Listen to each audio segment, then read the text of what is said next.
Žalosna vijest za Bosnu i Hercegovinu i cijelu Jugoslaviju je da u 70. godini, 77. godini preminuo je legendarni glumac Mustafa Nadarević. Veliki bosansko-hercegovački glumac Mustafa Nadarević preminuo je danas u 77. godini. Vijest o Nadarevićevoj smrti potvrdio je za Kliks.ba njegov dugogodišnji kolega i prijatelj glumac Emir Hadžihafizbegović. Kako nezvanično saznajemo, Nadarević se borio sa oboljenjem COVID-19 od početka ove godine, bori se i sa karcinomom pluća. Legendarni glumac rođen je 1943. godine u Banja Luci, prve glumačke korake napravio u pozorišnoj grupi Viktora Cara Emina. Diplomirao je na Akademskoj dramskoj umjetnosti u Zagrebu, a pozorišnu karijeru započeo u Zagrebačkoj kazalištu Mladi.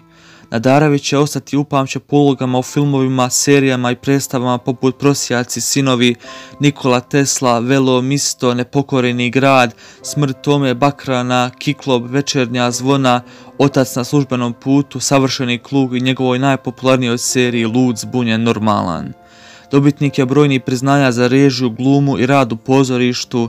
Posljednje godine glumačke karijere posvetio je najvećoj ulozi u TV seriji što sam malo prije naveo, Lud, zbunjen, normalan.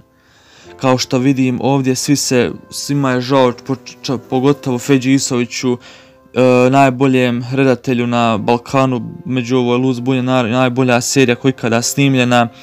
Nažalost, danas Bosna i Hercegovina mora da pati, da jednostavno da tuguje jer je izgubila najvećeg glumca ne znam kako da se izrazim, u cijeloj glumačkoj karijeri, ne znam kako da to reknem, ali eto, reću za kraj, jako mi je žao, uljepšilo mi je detinjstvo sa onom serijom Lud, zbunjen, normalan, prelijepa, predobra, presmiješna serija, jedna od najboljih serija, a ostale mi nisu baš bile smiješne, mada neću da nikoga omalovažavam.